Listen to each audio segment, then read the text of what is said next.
तो इस साल अगर आपने जेई मेंस के लिए अप्लाई किया है और आप जे एडवांस का एग्ज़ाम देना चाहते हैं तो ये वीडियो आपके लिए बहुत इंपॉर्टेंट है।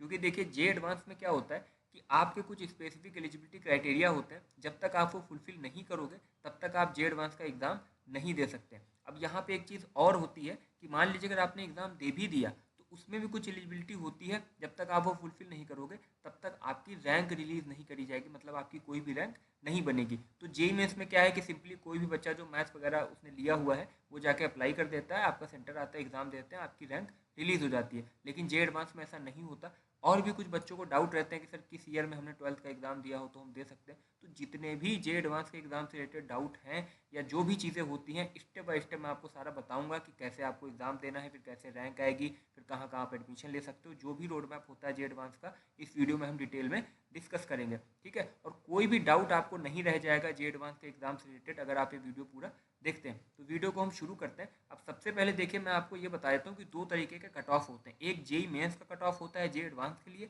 और एक जे एडवांस का अपना खुद का कट ऑफ होता है। अब ये दोनों कट ऑफ क्या होते हैं मैं आपको समझाता हूँ।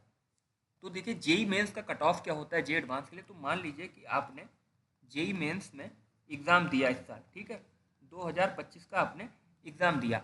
अब इसमें मान लीजिए ऐसे 12 लाख बच्चे बैठे हैं, फॉर एग्जांपल आपके 12 लाख बच्चे यहाँ पे बैठे हैं। तो ऐसा नहीं है कि ये 12 लाख बच्चे सारे ही जे एडवांस का एग्ज़ाम दे पाएंगे, ऐसा नहीं होता। यहाँ से कुछ बच्चे सेलेक्ट किए जाते हैं, ठीक है, वही बच्चे जे एडवांस का एग्ज़ाम दे पाते हैं। अब कितने बच्चे सेलेक्ट होते हैं, तो देखिए जितने भी बच्चे एग्ज़ाम देते हैं जेई मेंस का उसमें से 2.5 लाख बच्चे लिए जाते हैं, ठीक है।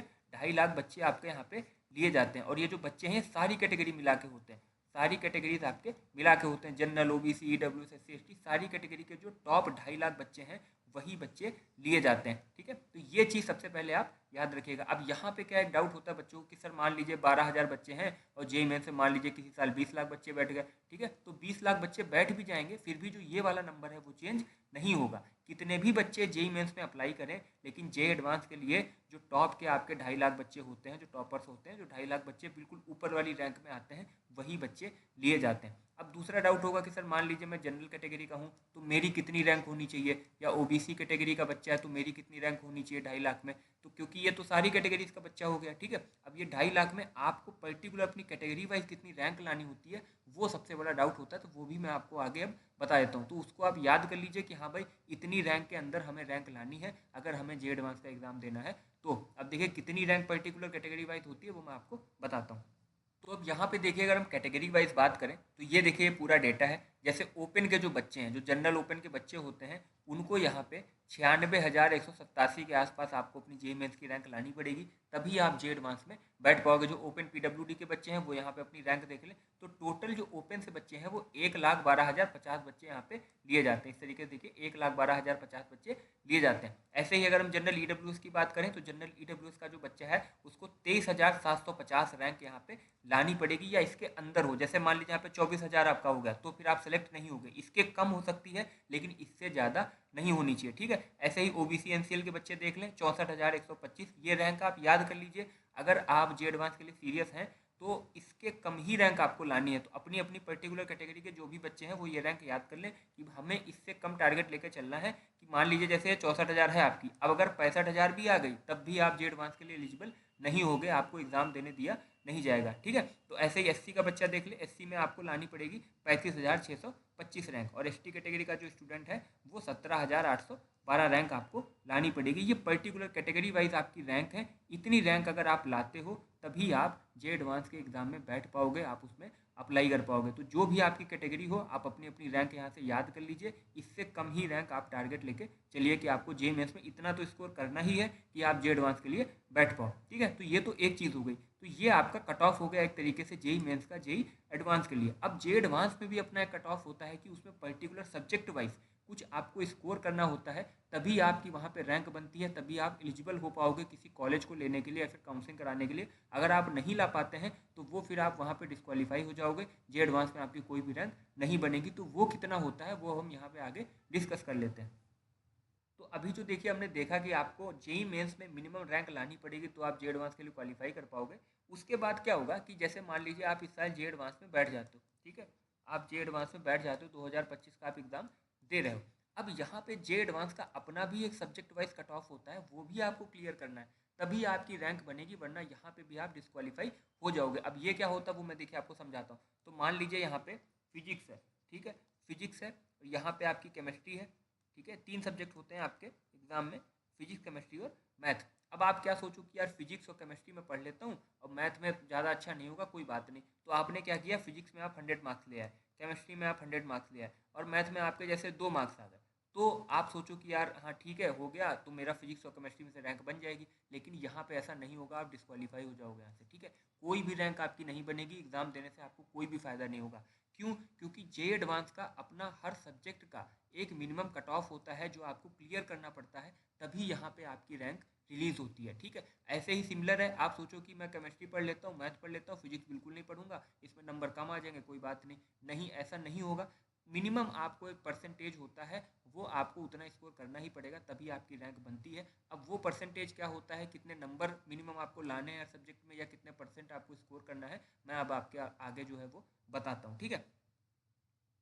तो यहाँ पे देखिए, सबसे पहले मैं आपको परसेंट बता देता हूँ कि कितने परसेंट आपको लाने हैं, फिर इसके बाद कितने मिनिमम मार्क्स होने चाहिए ये भी मैं आपको बताऊंगा, ठीक है। तो देखिए, जो बच्चा कॉमन है, मतलब ये ओपन बच्चों के लिए है, जनरल बच्चों के लिए, यहाँ पे देखिए 8.68 इतना परसेंटेज आपका हर सब्जेक्ट में होना चाहिए, तभी आपकी रैंक बनेगी। और टोटल कितना होना चाहिए, 30.34, तभी आपकी यहाँ पे रैंक बनेगी। अगर इससे कम है तो कोई भी रैंक आपकी नहीं आएगी, आप डिस्क्वालीफाई हो जाओगे, ठीक है। अगर ओबीसी के बच्चों की बात करें तो यहाँ पे देखिए, ओबीसी के बच्चों को 7.80 इतना हर सब्जेक्ट में मिनिमम परसेंटेज आपका होना चाहिए। टोटल यहाँ पे 27.30, ये आप देख सकते हैं, टेबल आपके सामने है। और अगर हम जनरल ईडब्ल्यूएस की बात करें तो 7.80, इनका भी सेम है जितना ओबीसी के बच्चों का है, और टोटल उनका भी यहाँ पे 27.30 सेम है। एससी के बच्चों की बात करें तो यहाँ पे 4.37 इतने परसेंटेज हर सब्जेक्ट में आपके होने चाहिए, तभी आपकी रैंक यहाँ पे बनेगी। एसटी के बच्चों को यहाँ पे उनका भी सेम है 4.34। बाकी टोटल आप यहाँ पे देख सकते हैं 15.17,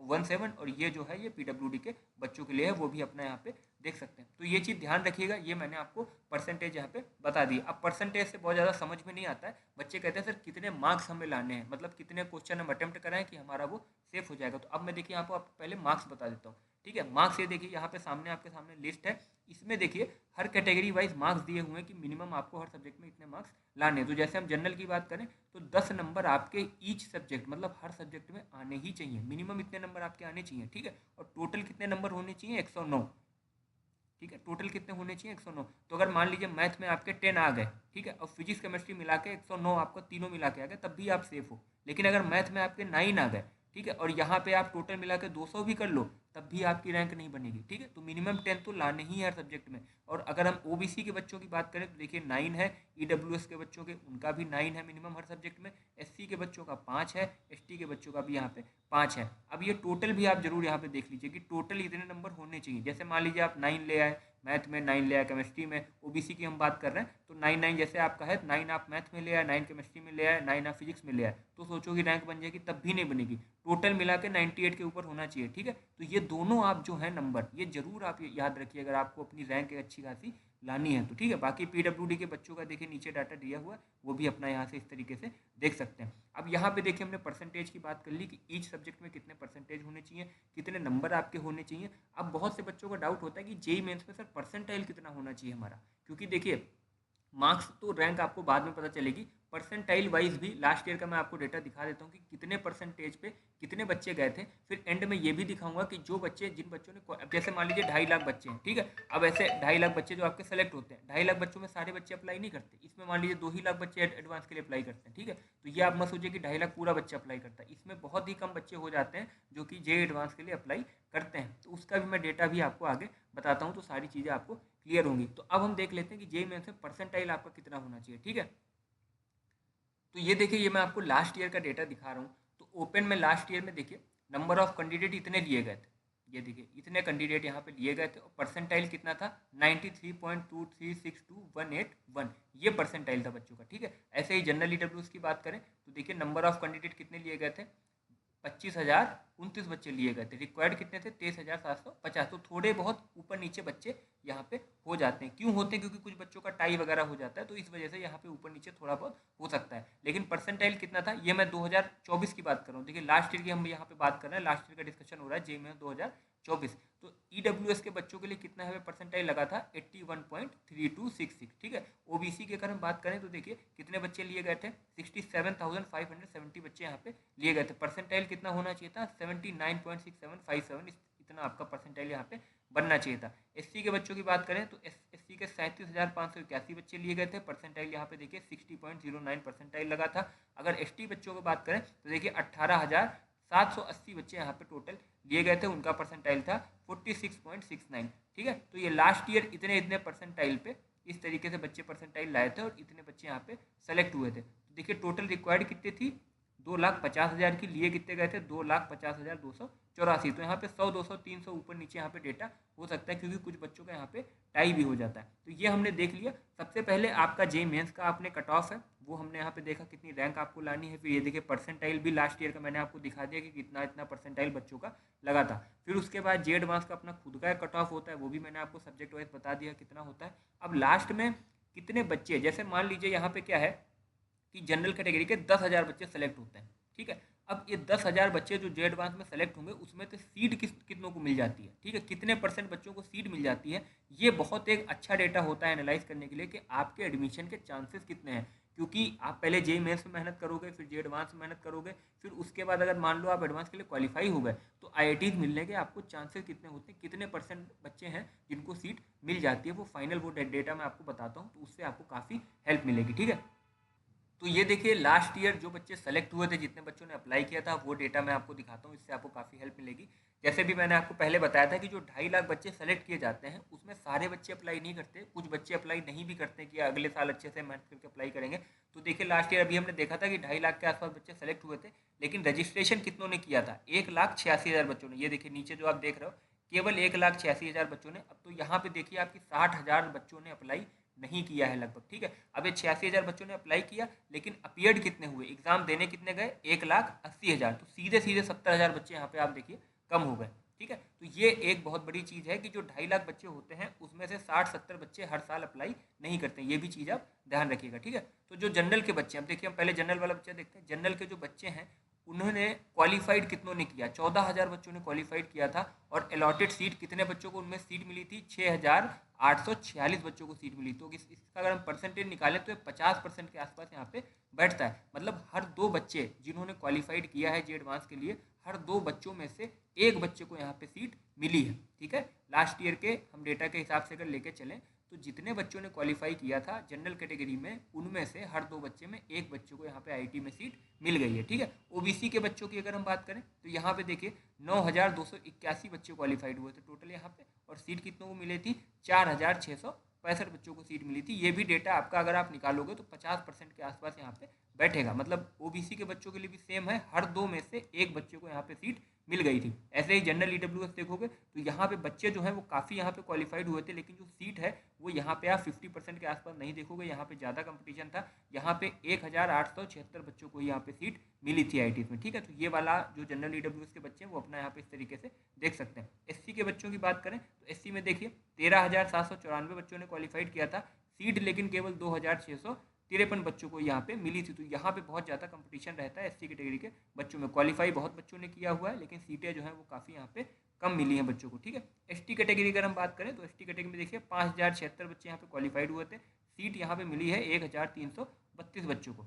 ठीक है। और टोटल अगर हम देखें तो क्वालिफाइड देखिए 1 लाख, शुरू से मैं आपको बताता हूँ, जैसे 2.5 लाख बच्चे पहले सेलेक्ट हुए, फिर 1,80,000 बच्चे यहाँ पे अपीयर्ड हुए एग्जाम में, क्वालिफाइड कितने हुए 48,248, और IIT मतलब कॉलेज कितनों को मिला 17,695, ठीक है। तो ये टोटल लास्ट ईयर का मैंने आपको यहाँ पे डेटा बता दिया है। अब ये टोटल से आपको मतलब नहीं है, आप जिस कैटेगरी के हैं उस सिर्फ उस कैटेगरी में अपना देखिए कि OBC और जनरल का यहाँ पे क्या रहता है 50% रहता है, बाकी का थोड़ा यहाँ पे कम रहता है, ज़्यादा कंपटीशन होता है जनरल EWS SC और ST कैटेगरी के बच्चों में। तो ये हमने सारा डेटा देख लिया है। एक रोड मैप यहाँ पे आप अपना पहले बना लीजिए कि जेईई मेंस में मुझे कितनी रैंक लानी है, जो मैंने बताया था। उसके बाद सब्जेक्ट वाइज आपको कितनी रैंक लानी है वो भी हमने यहाँ पे देख लिया है। उसके बाद अगर आप क्वालिफाई कर लेते हो तो यहाँ पे आप देखिए, अगर कर लेते हो तो मैक्सिमम चांसेस हैं कि आपको सीट मिल जाएगी, अगर आप जनरल OBC के बच्चे के हो। अगर आप EWS SC या ST हो तो यहाँ पे थोड़ी आपको और मेहनत करनी पड़ेगी, क्योंकि कंपटीशन थोड़ा ज़्यादा है। तो देखिए कट ऑफ से रिलेटेड जितने भी क्राइटेरियाज थे वो हमने यहाँ पे सारे अच्छे से डिस्कस कर लिए हैं। अब जो एज और 12th का आपका क्राइटेरिया होता है वो भी हम यहाँ पे डिस्कस कर लेते हैं, ठीक है। तो एज की अगर हम यहाँ पे बात करें तो मान लीजिए अगर आप जनरल या फिर ओबीसी या फिर ईडब्ल्यूएस कैटेगरी के कैंडिडेट हैं तो यहाँ पे आपकी जो एज होनी चाहिए वो 1 अक्टूबर सन 2000 के बाद की होनी चाहिए। ठीक है, तो ये चीज़ आप याद रखिएगा। अगर मान लीजिए आप एससी या फिर एसटी कैटेगरी के स्टूडेंट हैं या फिर पीडब्ल्यूडी के स्टूडेंट हैं आप, तो आपको 5 साल का रिलैक्सेशन होता है। आपकी जो एज होनी चाहिए वो 1 अक्टूबर 1995 इसके बाद की यहाँ पे होनी चाहिए, तो आप एलिजिबल हो पाओगे। ये आपका एज का क्राइटेरिया। ठीक है, अब हम 12th बोर्ड के यहाँ पे क्राइटेरिया की बात कर लेते हैं। तो मान लीजिए कोई बच्चा है, उसने 2024 में 12th पास किया है तो वो एलिजिबल है। कोई बच्चा है जो इस साल अपीयर कर रहा है 2025 में, वो एलिजिबल है। तो ये 2 ही साल अगर आपने अपना 12th पास किया तो ही आप एलिजिबल हो। कोई बच्चा है जैसे मान लीजिए 2023 में उसने पास किया तो वो इस साल जे एडवांस में एलिजिबल नहीं है, वो एग्ज़ाम नहीं दे पाएगा। ठीक है, और आपका एक यहाँ पे क्राइटेरिया होता है कि आपने इससे पहले कहीं आई में एडमिशन ना लिया हो। ठीक है, तो ये चीज़ भी आप याद रखिएगा। तो जितने भी देखिए क्राइटेरिया हैं वो हमने यहाँ पे अच्छे से डिस्कस कर लिए हैं। जो भी चीज़ें होती हैं मैंने आपको डिटेल में समझाई हैं। फिर भी अगर आपको कोई डाउट है तो आप कमेंट सेक्शन में पूछ सकते हैं, आपको जरूर रिप्लाई मिलेगा। ठीक है, तो वीडियो को आप जरूर से लाइक करिएगा। बहुत मेहनत से वीडियो बनाया है और आगे आपको ऐसे ही वीडियो मिलेंगे। जोसा काउंसलिंग, सीसैप काउंसलिंग और जो भी आपका यहाँ पे जब एग्जाम वगैरह होगा, रिजल्ट वगैरह आएगा तो डिटेल में हम उसको एनालाइज करेंगे। तो चैनल को भी आप जरूर से सब्सक्राइब कर लीजिएगा। ठीक है, तो मिलते हैं अब हम नेक्स्ट वीडियो में।